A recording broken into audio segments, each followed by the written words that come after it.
Hi folks, in this episode I'm going to talk about a slightly more realistic problem, house allocation with existing tenants. So if you remember, in the house allocation problem we have all vacant houses and all newcomers, and we talk about how to distribute those vacant houses to newcomers. While in the housing market, however, none of the houses were vacant.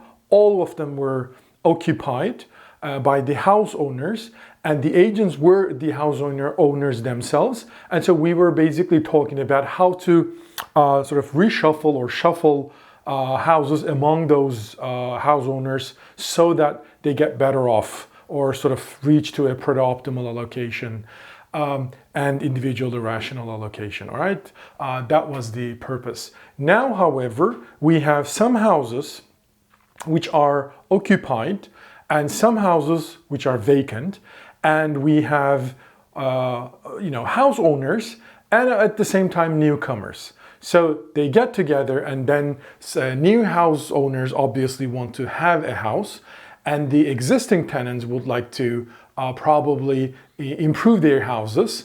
And so they all get together, and then we determine how to match each agent to a house, existent, the vacant or non-vacant. Okay, so that's sort of the environment.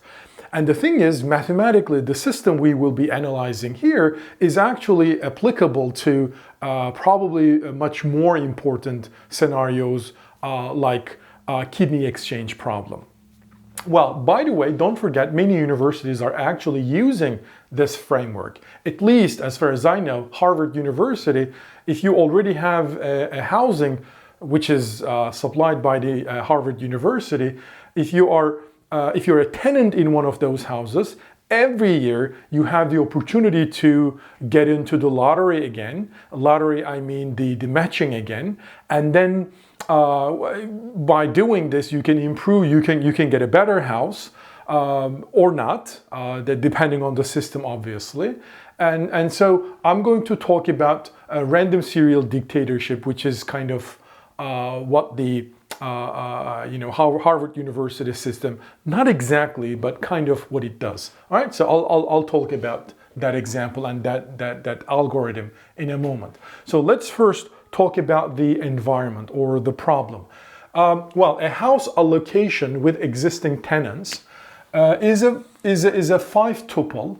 So it has 5 main ingredients, which are denoted by those notations. So I sub E denotes the set of existing tenants. So those are agents who are already staying in a house, right? They already have a house.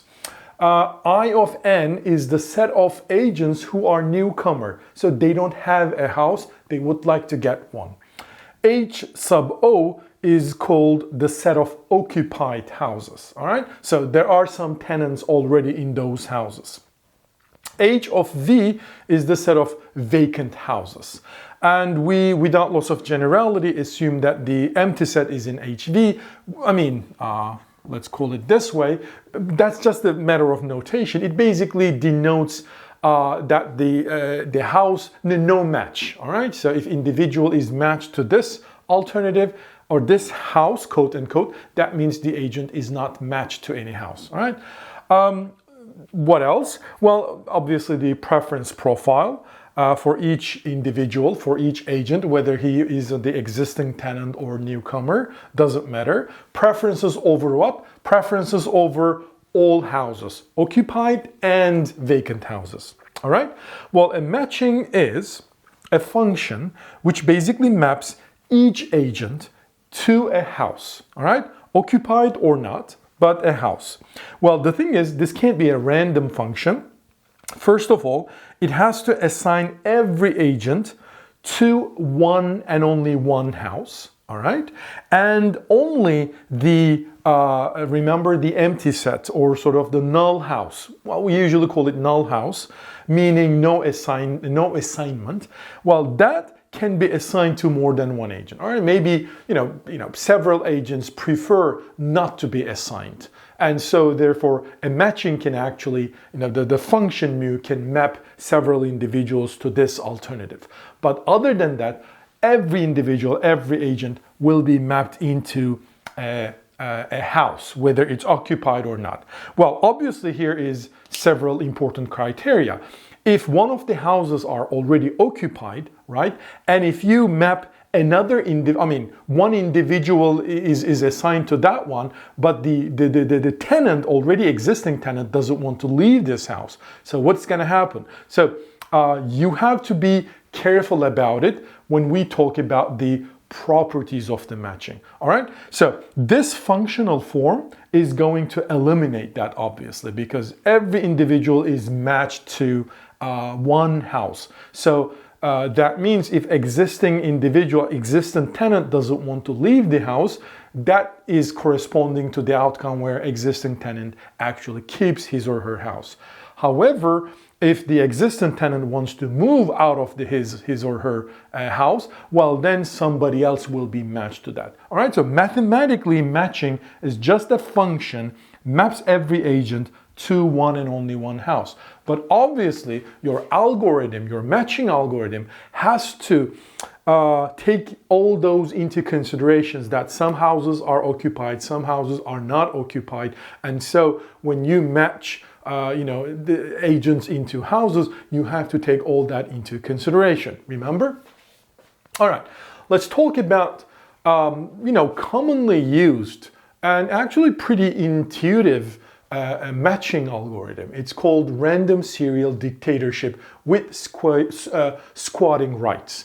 So what's happening? Well, first of all, you ask, the designer asks each individual, each existing tenants, meaning people who already are, living in a house, they're asked, are you willing to participate in a lottery, in a matching system, or are you willing to keep your house? Well, if those agents say, I'm going to keep my house, so exclude me from the matching, well, we're going to take this individual out of consideration. But everybody who says, actually, I'm willing to change my house, we're going to take into our process. All right? So therefore, the newcomers, all of them are going to be participating in this process. And some of the existing tenants, by their choice, obviously, will be excluded, and everybody else will be in this process. And who will be excluded is going to be determined here, okay? Agents themselves are going to, the existing tenant themselves are going to declare whether they want to participate or not. Okay, well, in the second step, after we determine who participates, we randomly draw an ordering among agents, all right? Well, that can be done by a complete randomization, all right? Who is going to be the first agent, second agent, third agent, etc.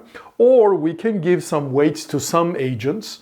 We can favor some agents, maybe seniority, maybe the number of years they occupied those houses. So whatever it is, we randomly, it doesn't have to be equal probability, but we randomly determine ranking over all the participants. And then in the third step, we just apply simple serial dictatorship over the available houses. Obviously here, remember, not all existing tenants will be participating in our process. Some of them are going to say, I'm happy with my house, and so they're going to keep their houses. So we not only exclude those agents who wants to keep their houses, but we also basically just give them their own houses. I mean, we keep their matching the same, all right? So we also exclude those occupied houses. And then the remaining agents, newcomers and existing tenants who would like to change their houses, are going to basically create the pool of houses. Vacant houses, obviously, and occupied houses whose tenants are actually willing to participate into this system. All right, well, then over this set of houses, we are going to run simple serial dictatorship. Okay, well, What does that mean? That means we're going to ask, remember, we randomly determine a ranking over agents. So we're going to ask the first agent, what available house do you want? He's going to say this house. Okay, this is your match. And then we eliminate that house and that agent. Next, ask the second agent, what available house do you prefer? We're going to give his best, and then we're going to eliminate that agent and also that house. And so we keep moving in this way. All right?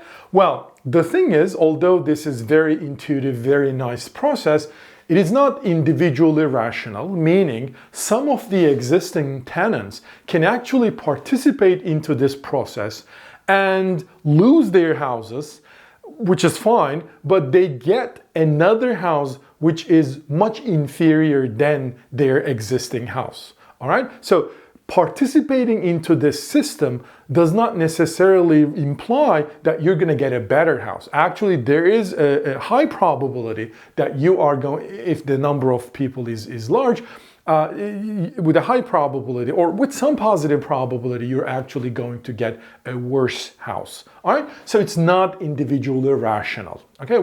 For that reason, this is not really a good process.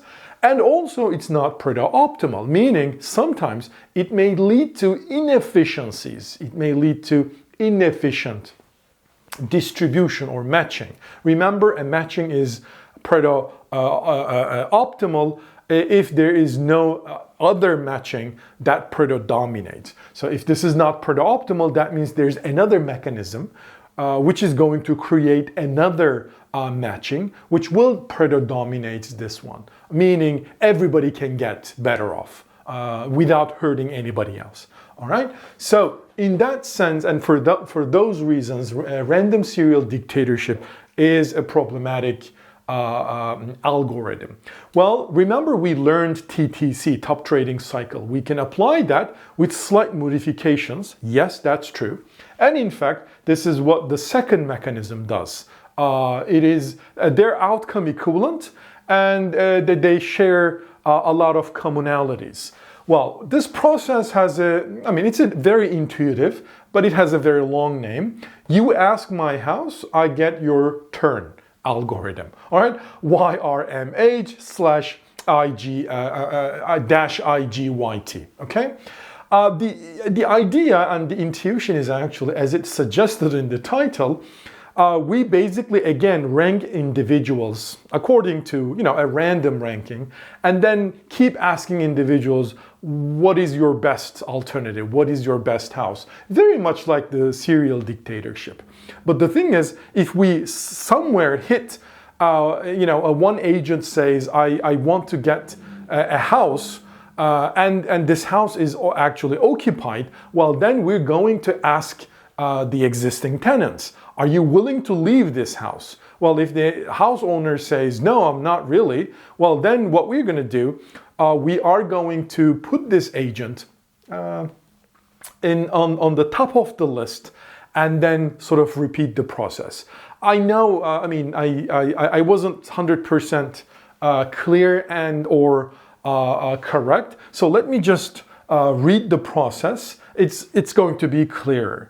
So here's how the process goes. So first of all, we choose some ordering over agents. It really doesn't matter.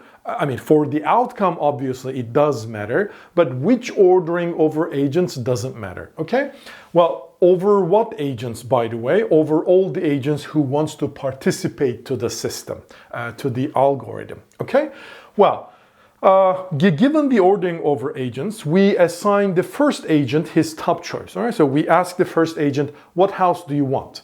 And then we assign him that house. And then we go to the second agent, ask his top choice, and then we assign his top choice to him.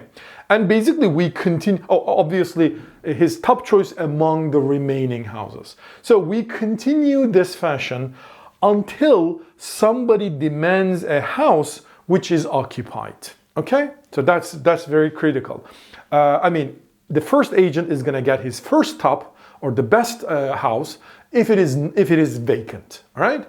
But if it is occupied, well then, be careful. We move to the second bullet point, At that point, meaning when somebody demands a house which is occupied, well then we're not going to disturb the process. We're going to continue if the existing tenant of this occupied house is actually assigned to another person, another house. All right? I mean, so maybe previously that house owner requested some unassigned house or vacant house, and he received that house. And so this house in set H0, meaning it was initially occupied house, but because this agent, this existing tenant moves earlier, this house became vacant, all right, at this point. So if the house at that point of time is vacant, well then we're not going to disturb the process, all right? Yes, it was, remember, it was an occupied house, but through this process, first guy gets his first best, second guy gets his first best out of available houses. So some of those occupied houses may actually become vacant. All right, so be careful. So it's like endogenously becomes vacant. And so whenever somebody demands a house which was occupied at the beginning, well then we look at that moment and say, well, you know what? The owner of this house already moved somewhere else, and so therefore we're going to give this house to the person who demands it. Okay? Well, what else? Otherwise, meaning somebody demands a house which was occupied, and it still is occupied because this person was not yet asked whether he wants to move or not. Okay? Well, then in this case, what's going to happen? Well, in this case, we are going to put this tenant, this house, not owner, but the tenant, to the top of the ranking. All right? And then proceed with the procedure. All right, so that's all we do. So somebody at some point asks my house, and I still own this. I mean, I still live in this house, all right? I haven't been served yet. So what's going to happen is that they are going to move my ranking to top. And then we are going to continue the process, meaning I will be actually asked whether I want to move or not. All right, that's the idea. Similarly, put any existing tenant who is not already served at the top of the line once his house is demanded. All right? So somebody asked my house, and so I need to get his turn. This is why we put them on the top of the remaining line. All right? So what else? Well, at some point, a loop may form. All right? It may not be perfectly clear once you read this description, but I'll give you an example. So for a moment, just try to understand the description, and later with the numerical example, everything will be much clearer, hopefully. A loop may form. If it does, well, when loops form, I'll talk about this, but if loop forms, we're going to remove all the agents and all the houses in this loop, very much like the TTC, and then we're going to ignore them.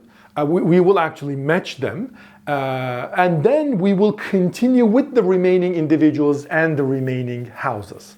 Well, what about this loop? So the loop basically means I want his house, he wants another house. That, the loop will actually occur among existing tenants. All right, so the newcomers can never be part of a loop. So that's the first thing. So a loop may be formed, only by existing tenants. So that means I demand a house which is owned by some guy who demands somebody else's house, and that guy demands probably my house. So what we are going to do, I demanded his house, so I'm going to get his house. He demanded this third guy's house, he's going to get this third guy's house. And the third guy demanded my house, so he's going to get my house. So everybody's happy. So we are basically closing the loop. You see what I mean? Again, the numerical example is going to make things clearer. So we match those agents according to this scheme and take them out and continue with the remaining list with the remaining houses. All right, and so we repeat the process. Obviously, the process is going to finish at some finite time because here's an important assumption, which I didn't write, but existing tenants, occupied houses, newcomers, vacant houses, we all assume that these are finite. And so therefore, this process is going to stop at some finite time. And then a matching will be formed, meaning it's going to be a function from this set to this set. It is going to assign one and only one house to every individual. And the nice thing about it, I will talk about it actually, this process always creates a matching, which is individually rational and Pareto optimal and strategy proof. Okay, so a numerical example is coming up.